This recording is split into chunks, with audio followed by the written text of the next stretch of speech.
를 언제부터 보셨어요? 한 5월부터 쭉 봤는데, 5월부터. 예, 예. 그 전에는 혹시 어디 보신 데가 있으신가요?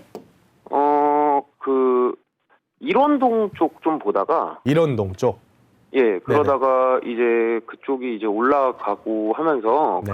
제가 이제 그 대출을 끼고 네. 사야 되는데, 금액이 이제 너무 예. 벌어지다 보니까, 예예. 예, 그래서 이제 이쪽으로 눈을 돌려서 보게 됐거든요. 일원동 보다가 상계동 보니까 되게 싸 보이죠. 그렇죠. 예. 많은 분들이 그런 착각을 해요. 비싼 예. 지역들부터 시작을 해서 시야를 조금씩 낮춰가면 여기는 크게 뭐 입지적인 차이도 없는 것 같은데 왜 이렇게 싸지? 이런 판단 때문에 덥석 매수를 하는 경우가 좀 있어요. 예. 그런데 언제나 우리가 생각을 해야 될 거는 우리가 보고 있는 각 지역들의 현재 가격뿐만 차이가 나는 것이 아니라 출발점도 달랐다고 하는 걸 아셔야 돼요. 상계가 지금 전체 서울에 있는 재건축 아파트 중에서는 굉장히 저렴한 것처럼 보이는데 원래는 2억대, 3억대에서 출발을 했었던 그런 아파트들이거든요. 예. 그래서 여기서 우리가 아셔야 될 거는 상계 역시도 저렴한 편에 속하긴 하지만 많이 올라왔다. 이걸 무시할 수는 없어요. 예. 그리고 두 번째, 상계동을 재건축 보고서 들어간다라고 했을 때는 재건축에 대한 사업성 분석을 본인께서 할 줄 아셔야 돼요. 예, 그거는 어느 네. 정도는 해봤는데, 어떤 식으로 한번 해보셨나요? 그러니까 그 예상 분담금을 이제 구했거든요. 어떤 식으로 구하셨을까요? 그래서 이제 그 4억 정도로 그 총사업비를 잡고, 네. 예, 그 다음에 이제 저기 그 대지집은 남는 걸로 이제 그 네. 일반 분양에 기여한 만큼 거기서 네. 빼주잖아요. 그렇죠. 예, 그래서 그거를 이제 그냥 어림잡아서 예, 그 기부 체납 비율 빼고 이제 계산을 해서 조금 남을까 해서 이제 했거든요. 어때요? 계산해보니까? 쪽 차익이 그렇게 크진 않더라고요. 그렇죠. 예. 이게 재건축이라고 하는 사업이 가격이 상승해 왔을 때의 효과예요. 예. 이제 저도 서울에 있는 모든 아파트를 제가 데이터 분석을 하고 있거든요. 예. 근데 그걸 분석을 해보면요. 일정 수준 이상 가격이 올라가 버리잖아요. 그러면 사람들이 선호하는 형태, 재건축이라던가 혹은 재개발 같은 이제 옵션 상품들, 이런 상품들 가격대가요. 시청자님 계산하신 게 맞아요. 전체 여기에 들어가는 비용 계산을 해본 다음에 옆에 있는 신축 아파트랑 비교를 한번 해보잖아요. 예. 그러면 거의 차이가 없어요. 예. 근데 얘는 완공이 언제 될지 또 가다가 언제 멈출지 아무도 모르는 거거든요.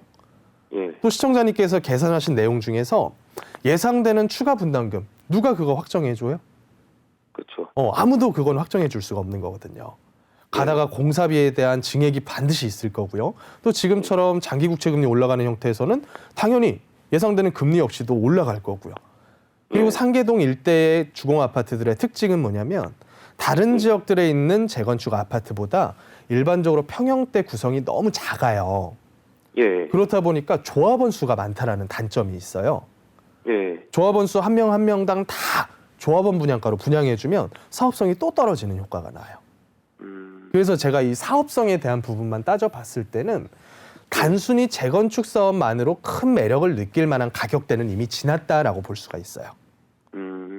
예. 제가 분석을 해보면 그렇더라고요. 예. 그런데 지금 올라가고 있는 건 그렇다면 어떻게 설명을 할 거냐? 작년부터 시작을 해서요.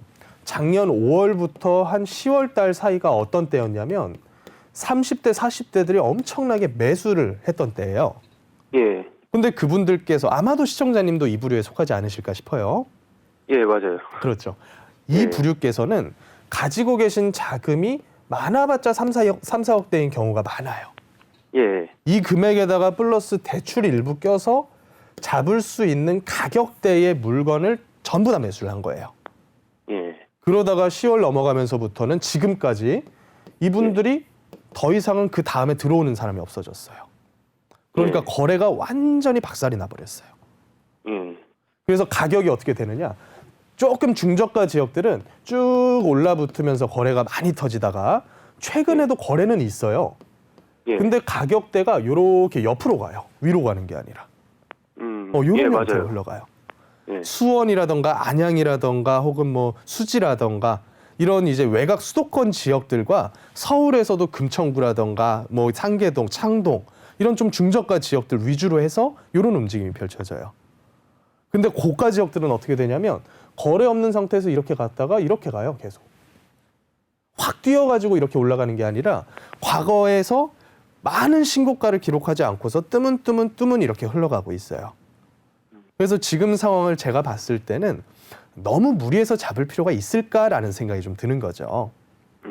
예. 어차피 장기적인 측면에서 우리가 봐야 될 필요가 있는데 시청자님이 이 물건 들어가시게 되면 저는 최소 10년 보거든요. 예. 최소 10년 흘러갈 거예요. 그러면 예. 그 10년 사이에 반드시 굴곡은 있을 겁니다. 그러면 지금 사놓으면 10년 후보다 가격이 더 비싼 데서 우리가 잡은 가격일 것이냐? 그렇지는 않을 거예요. 예. 지금 사도 10년 뒤에는 가격이 더 비쌀 거예요. 지금보다. 예. 그런데 저는 어떤 마인드를 가지고 있냐면 조금 더 기다리면 더 유리한 고지에서 잡을 순간이 오지 않을까? 이런 생각이 좀 드는 거죠. 예. 그래서 저는 마음에 좀 여유를 가지시는 게 어떨까 싶어요.